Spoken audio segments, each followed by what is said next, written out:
Consistent self-discipline. It doesn't really matter how smart you are or how much you know if you don't use it. It doesn't really matter that you graduated magna cum laude if you're stuck in a low-paying job. It doesn't really matter if you attended every seminar that comes to town if you don't apply what you've learned. Better than knowledge is applied knowledge. And once we've applied our knowledge, we must study the results of that process. Refine our approach. Finally, by trying and observing and refining and trying again, our knowledge will inevitably produce worthy results, admirable results. And with the joy and results of our efforts, we continue to apply, to learn, to observe, to fuel our ambition with the positive reinforcement of continued progress. Pretty soon, we'll find that we're swept into a spiral of achievement, a vertical rise to success. And the ecstasy of that total experience makes for a life of triumph over tragedy, dullness, and mediocrity. But for this whole process to work for us, we must first master the art of discipline, self-discipline, consistent self-discipline. It takes consistent self-discipline to master the art of setting goals, to master the art of time management, to master the art of leadership, to master the art of parenting and relationships. If we don't make consistent self-discipline part of our daily lives, the results we seek will be sporadic and elusive. It takes a consistent effort to truly manage our valuable time, or we'll be consistently frustrated. Our time will be eaten up by others whose demands are stronger than our own. It takes discipline to conquer the nagging voices in our minds, the fear of failure, the fear of success, the fear of poverty, the fear of a broken heart.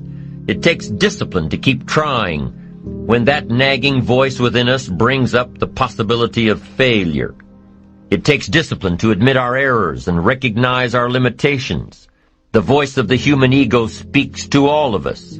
Sometimes the voice of ego says that we should magnify our value beyond our results.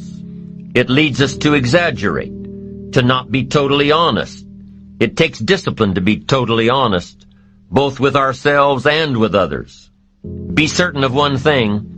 Every exaggeration of the truth, once detected by others, destroys our credibility and makes all that we say and do suspect. As soon as a business colleague figures out that we tend to exaggerate, guess what? They'll always think we exaggerate, and they'll never quite hold us in the same regard again. Never. The tendency to exaggerate, distort, or even withhold the truth is an inherent part of all of us. It starts when we're kids. Johnny says, "I didn't do it." Well, maybe Johnny didn't do it, but he probably had something to do with it.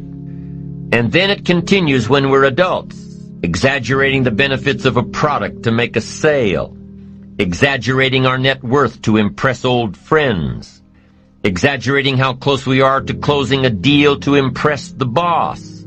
And only an all-out, disciplined assault can overcome this tendency. It takes discipline to change a habit, because habits are formed a little bit each day, every day. Once habits are formed, they act like a giant cable. They act like a nearly unbreakable instinct that only long-term disciplined activity can change. We must unweave every strand of the cable of habits slowly and methodically, until the cable that once held us in bondage becomes nothing more than scattered strands of wire. It takes the consistent application of a new discipline, a more desirable one, to overcome one which is less desirable. It takes discipline to plan. It takes discipline to execute our plan. It takes discipline to look with full objectivity at the results of our applied plan.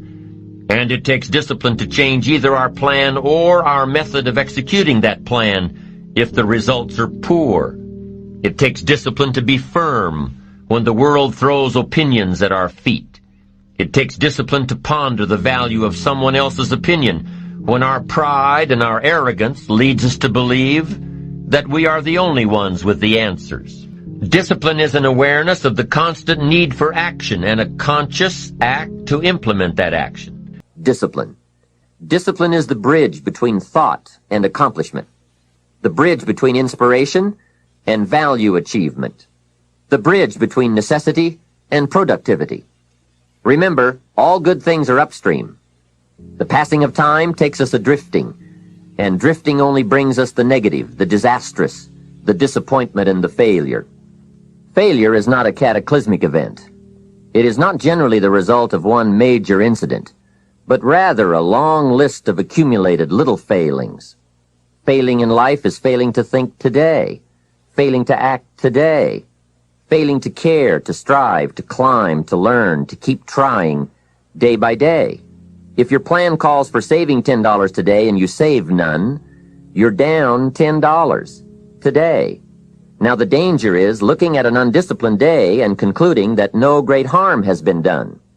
It doesn't seem like such a bad day, but add up these days to make a year, and then add up those years to make a lifetime, and perhaps you can now see how repeating today's small failures can easily turn your life into a major disaster. Success, on the other hand, is just the same process in reverse. Move up the savings numbers, you can see what a massive difference it could make in a year, and what wealth and accomplishment awaits for a lifetime. Discipline is like a set of magic keys that unlocks all the doors of wealth, happiness, sophistication, culture, high self-esteem, pride, joy, accomplishment, satisfaction, and success. The first key to discipline is awareness of the need for and the value of discipline, and especially the discipline to make the changes. What will it take? What must I do? And what must I become to get all I want from my life? The second key is the willingness. More than that, the eagerness to maintain your new discipline deliberately, wisely, consistently. And the third key to discipline is the commitment to master the circumstances of your daily life, to see and harness the opportunities to make something of the sun and the rain, the good as well as what comes in the guise of misfortune. Discipline does many things, but most important of all is what it does for you. It makes you feel better about yourself. Even the smallest discipline can have an incredible effect on your attitude. And the good feeling you get, that surging feeling of self-worth that comes from starting a new discipline, is almost as good as the feeling that comes from the accomplishment of the discipline. Second, a new discipline immediately alters your life direction. You don't change destinations immediately. That is yet to come. But you can change direction immediately, and direction is very important. Third, discipline cooperates with nature. Everything strives. It is a common life function. How tall will a tree grow? As tall as it can. Everything strives to become all it can possibly be, and that striving to become is what discipline is all about. Disciplining ourselves to fulfill our natural potential to become all that we can be. And finally, discipline attracts opportunity. Opportunity is always looking for ambition and skill in action. Discipline taps the unlimited power of commitment.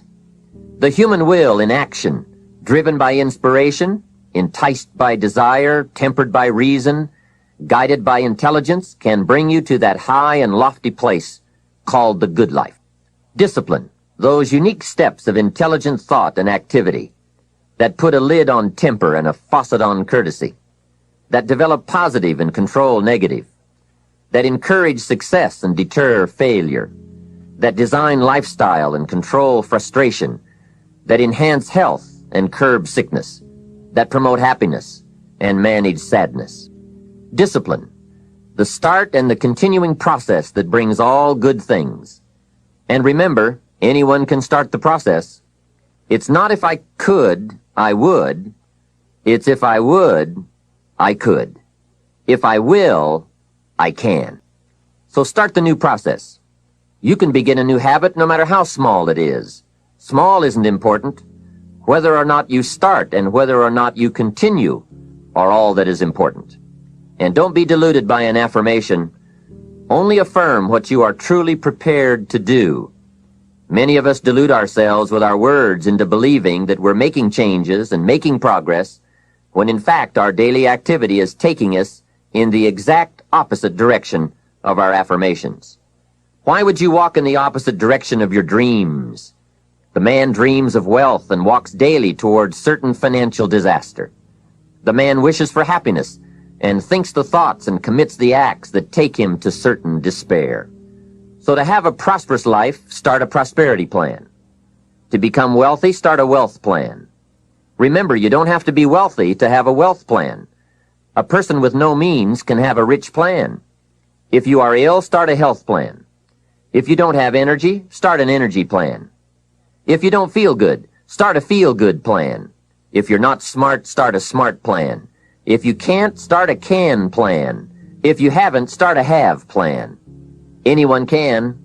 Even a bad person can start hearing good messages and reading good books.